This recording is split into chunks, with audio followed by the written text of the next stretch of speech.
In this tutorial today, I'm going to show you how to retouch your images using frequency separation, and I'm not going to skip anything. I want to show you how you can start from creating the frequency separation group to retouching, and how you can finally color grade your image after doing the retouching. Before I can go ahead, this image was taken by a photographer. It's called Adinoy. I'm going to put his link in the description as usual. And I'm Ronix from Ronix Photography. Thank you for watching, and if at all you love this video, don't forget to like and subscribe to this channel. So let's kick in and start doing our frequency separation for this beautiful image. So just come and create two copies right here, Ctrl J twice. Then you're going to name this color, or you can name it blur, like that. Then the top one, you're going to name it high frequency or texture. So you can name it the way you want. High frequency, sorry. So let me leave it as it is. So we are going to turn this off and select the blur layer. You are going to come to filter, blur, Gaussian blur. So what this does, as you can see, we are going to slide this radius until we lose out on the skin texture of the model. So we are going to slide this little slider to up to when we are seeing less of the skin texture, but we can still see the eyes and the facial details like the eyes, the nose, and the mouth. So we are going to slide this. Yeah, I think at 10 we have lost all the texture in the skin, but we can still see these little details. So click OK. So remember, frequency separation divides the image between the color and the texture layer. So it divides the image into two. So this is the reason that's why we created these two layers. So come to the top one and activate it by clicking on the eye icon and select it.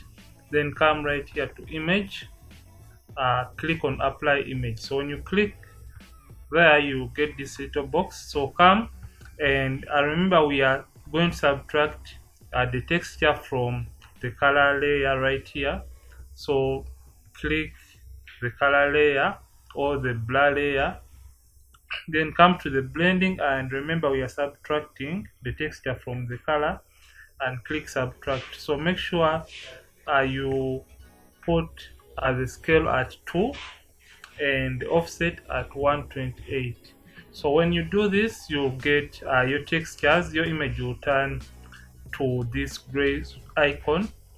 Then come here to the blending and select linear light. So when you select linear light, the image will come back to its original format. So when we group these two layers right here by selecting them and clicking Ctrl G on the keyboard, you can name this frequency separation if at all you want.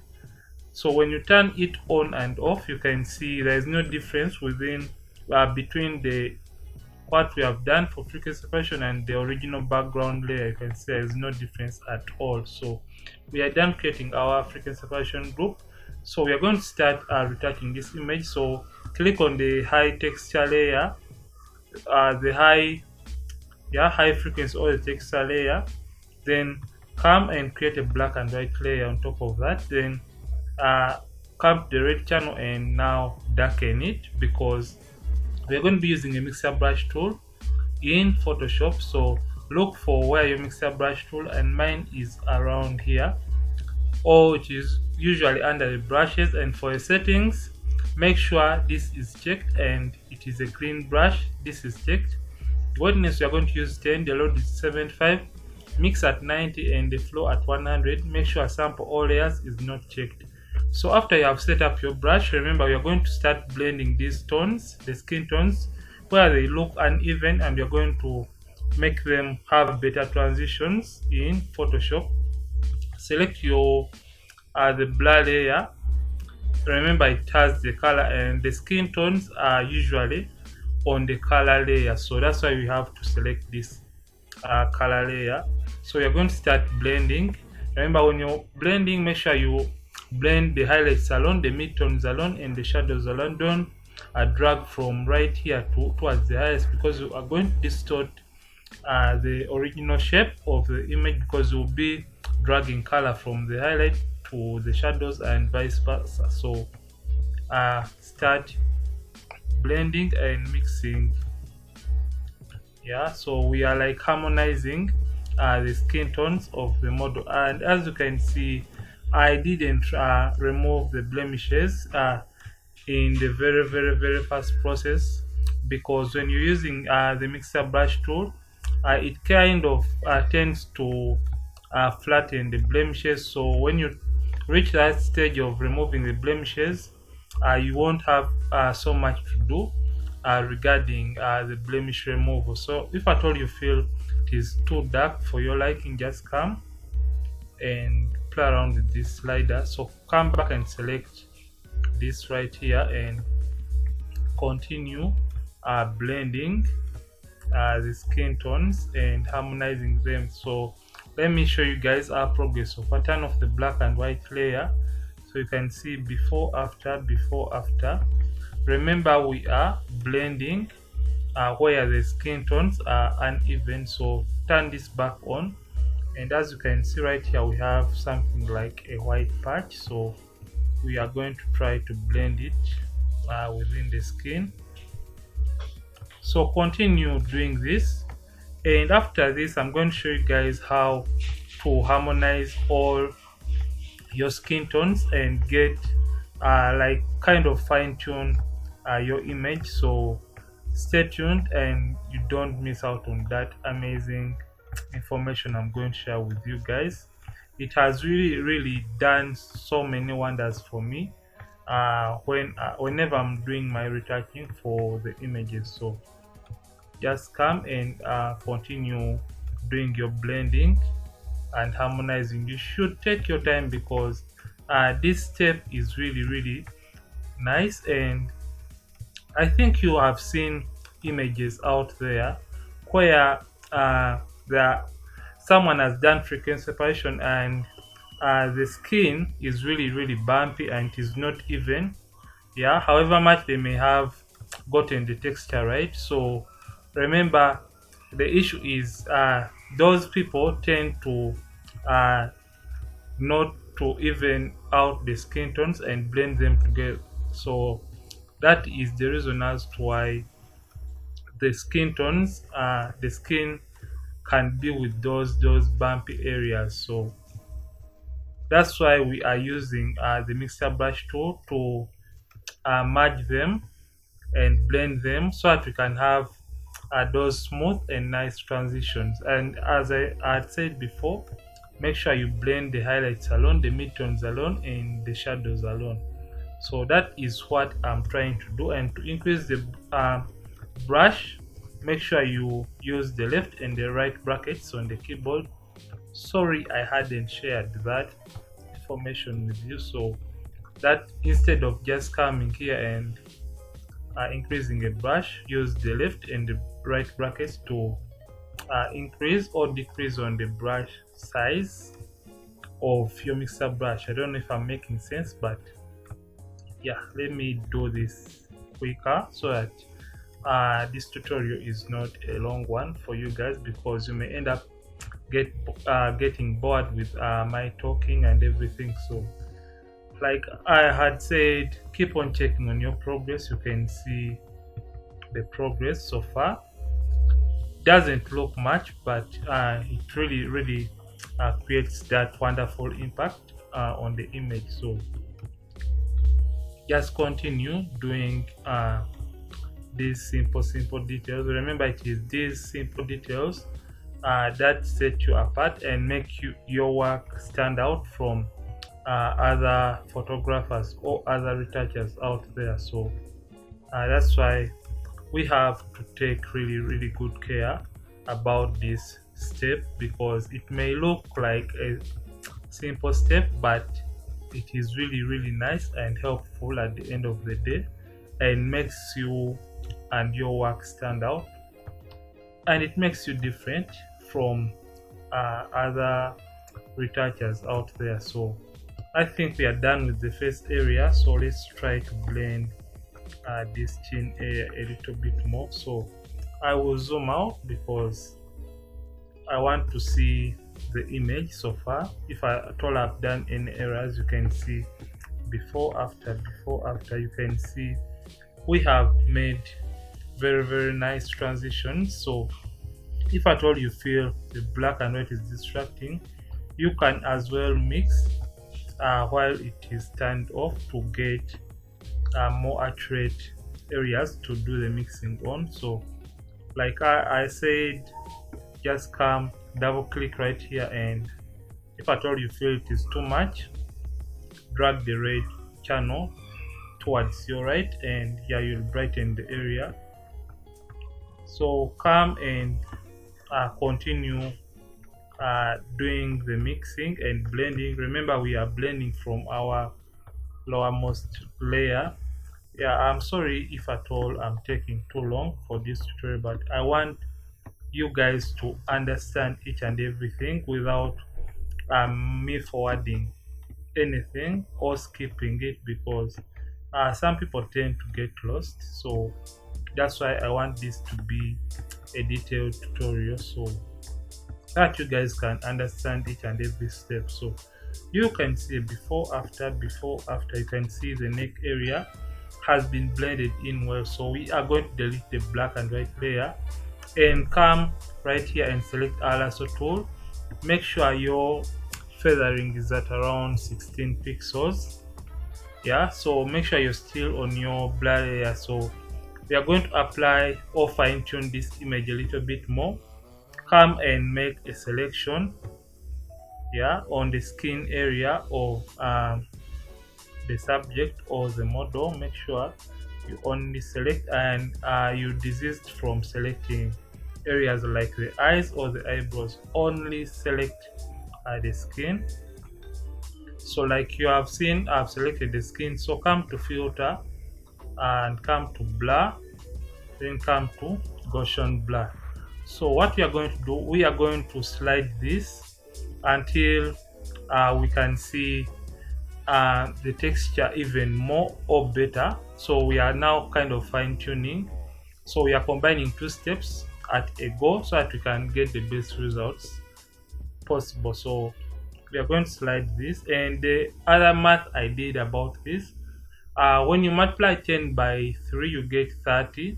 So whatever radius you may have used at the very start, just get it when you apply the Gaussian blur and multiply it by 3 and add 2 to the result you get. So like 10 times 3 you get 30, then plus 2 you get 32. So if I put 32 right here, you can see the texture is there and it is well evident. So this is the math I found out by myself. So is the trick I had to share with you guys about fine tuning. So we are going to apply the effect on the rest of the image. So just make sure you select according to the shape and you apply the effect on the face of our model. So we are now fine tuning. Remember, we first of all used the mixer brush tool. So right now we are fine tuning the image, or making the image really nice and better. So if at all you feel the effect is too much, shift Ctrl F to fade or reduce on the opacity of the effect we have applied. So just reduce on it. So we shall go 46. So make a selection, yeah, and right click and apply the effect. Remember, we are just right clicking and applying the effect. And like I said, we haven't removed the blemishes yet from the model's face. So we started by doing the frequency separation. So right now I think we are done with most of the areas of the face, but we haven't fine-tuned this area right here. And when you're applying the effect, make sure like on the nose area you're really careful with it, because most of the time on this highlight here it tends to flatten the highlights on the nose area, and it will look unnatural. So make sure you click Shift Ctrl F to fade the effect in most cases on the nose area. So I think we are done with that. So we are going to come and apply the effect too around this area of the neck. So just make a selection, and if at all you feel it is too much, just click Shift Ctrl F to fade or reduce on the effect of the Gaussian blur you have applied to the area of the skin. So you can just Shift Ctrl F and reduce the opacity. So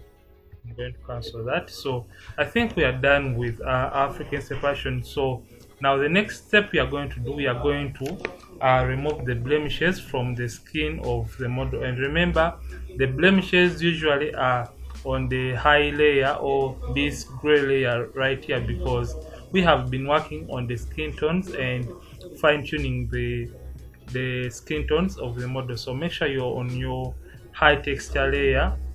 So you can either use one of these, because when you use this spot healing brush, just come and click on the blemish and it will be removed. You can see how the blemishes are easily being removed.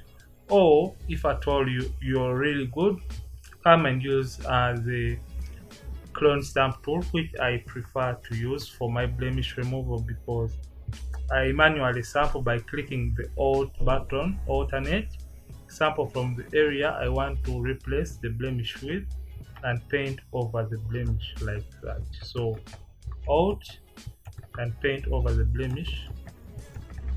So I'm not going to forward anything, because I want you guys to see how me and you, we are going to get the results for this image, because we have edited this together. So that's why I want you to know the results of what we have achieved without skipping any step of the retouching process or forwarding anything. So this is really a long one, because I want you guys to benefit and improve on your retouching at the same time. So that's why I don't want to forward anything. So if at all you are finding this tutorial really nice and educative, don't forget to give us feedback. Give me feedback in the comment section.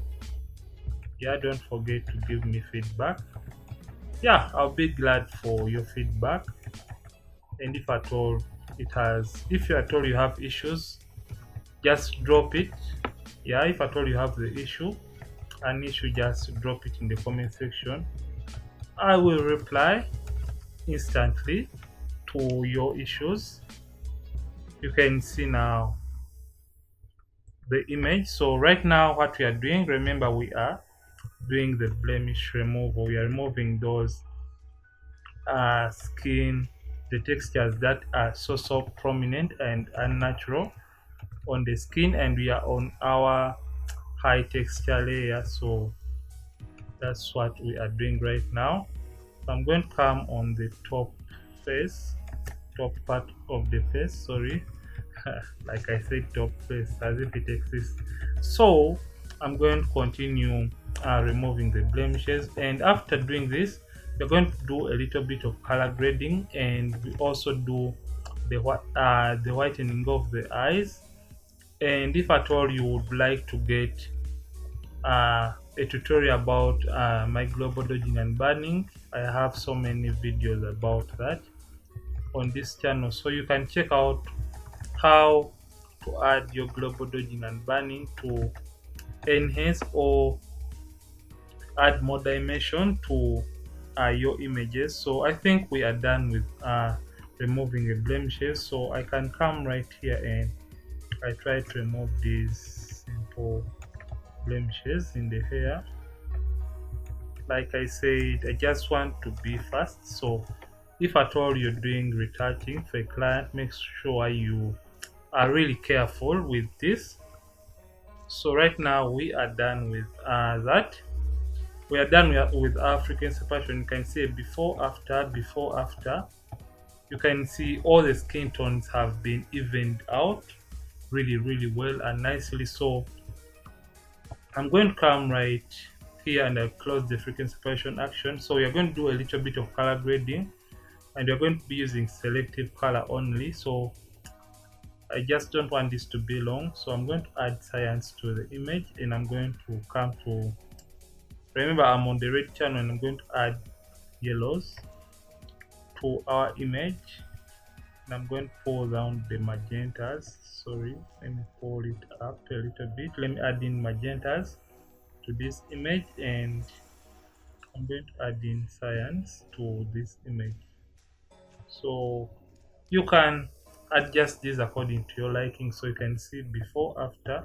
It is not too much and it is really subtle. So let's do a little bit of eye whitening of our model. So we are going to create a stamp visible layer, and we are going to be using the the adjustment brush in camera raw. So shift alternate Control E on the keyboard, shift alternate Control E on the keyboard to create a stamp visible layer of all we have done. Control J to duplicate it. Come to filter, camera raw filter. So we are going to whiten the eyes a little bit more of our model, so you can see, yeah, the eye is white, but let's do a little bit of whitening. So if at all you'd like to know more about eye whitening, I don't have to do a tutorial again about this. So select your adjustment brush. Remember we are in camera raw. Temperature is at -31, the tint is at 70, the highlights at 8, and the whites at 4. Make sure the saturation right here is all the way down, because we're removing color from the eye, so it is a -73.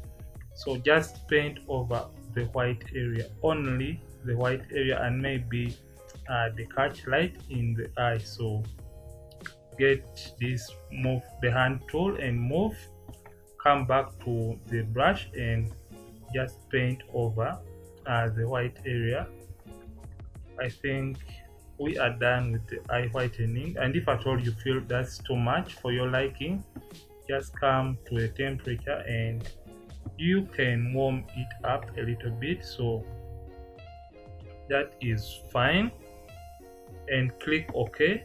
So we are done with the eye whitening. You can see, let me zoom in, you can see the before and after, before after. So I think we are done with this tutorial, and if at all you missed out on what we did for this tutorial, we did the frequency separation. Let me turn this off. You can see we did frequency separation, and we used the mixer brush tool and the lasso tool or Gaussian blur method. After that, we did a little bit of color grading. You can see before after, and we used selective color. Then we created the stamp visible layer using shift alternate Control E on the keyboard, and we did the eye whitening. So if at all you love this tutorial, don't forget to like and drop a comment in the comment section, and don't forget to subscribe if at all you haven't subscribed to this channel. I'm Ronix from Ronix Photography. Thank you for watching. See you in yet another retouching tutorial on this channel, and stay safe.